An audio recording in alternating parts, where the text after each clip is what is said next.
காரைக்குடியில் கம்பன் திருநாள் விழாவை நாகாலாந்து மாநில ஆளுநர் இல கணேசன் தொடங்கி வைத்தார். சிவகங்கை மாவட்டம் காரைக்குடியில் கம்பன் கழகம் சார்பில் 87ஆம் ஆண்டு கம்பன் திருநாள் விழா கம்பன் மணிமண்டபத்தில் நடைபெற்றது. தொடக்க விழாவிற்கு நாகாலாந்து மாநில ஆளுநர் இல கணேசன் தலைமை தாங்கினார்.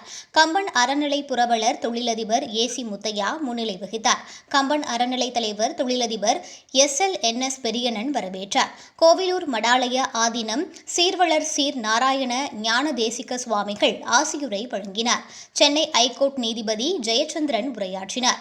விழாவில் ஆளுநர் இல கணேசன் பேசுகையில், கம்பர் உலகம் போற்றும் வகையில் கம்ப ராமாயணத்தை படைத்துள்ளார். சமூக நீதி, அரசியல் நீதி, மனிதத்துவம் ஆகியவற்றை அவருக்குரிய கண்ணோட்டத்தில் எடுத்துரைத்துள்ளார். ராமாயணத்தில் வரும் கதாபாத்திரங்கள் உயிரோட்டமாகவும் உலகிற்கு உன்னத கருத்துக்களை கூறும் வகையிலும் உள்ளது. ராமர் ராவணனை வீழ்த்தினாலும் அவரை அரசருக்குரிய மரியாதையோடு நடத்தினார். எதிரியாக இருந்தாலும் அவரையும் மதிக்க வேண்டும். அறவழியில் அனைத்தையும் அணுக வேண்டும் என்பதனை இந்த கதாபாத்திரங்கள் மூலம் சுட்டிக்காட்டியுள்ளார். விழாவில் கம்பனில் போரும் அமைதியும் என்ற தலைப்பில் பாரதி பாஸ்கர் பேசினார். இவ்விழாவில் பாஜக முன்னாள் தேசிய செயலாளர் ராஜா, பாஜக மாவட்ட தலைவர் பாண்டித்துரை, வித்யாகிரி கல்விக் குழுமங்களின் தாளாளர் சாமிநாதன் ஆகியோர் கலந்து கொண்டனர்.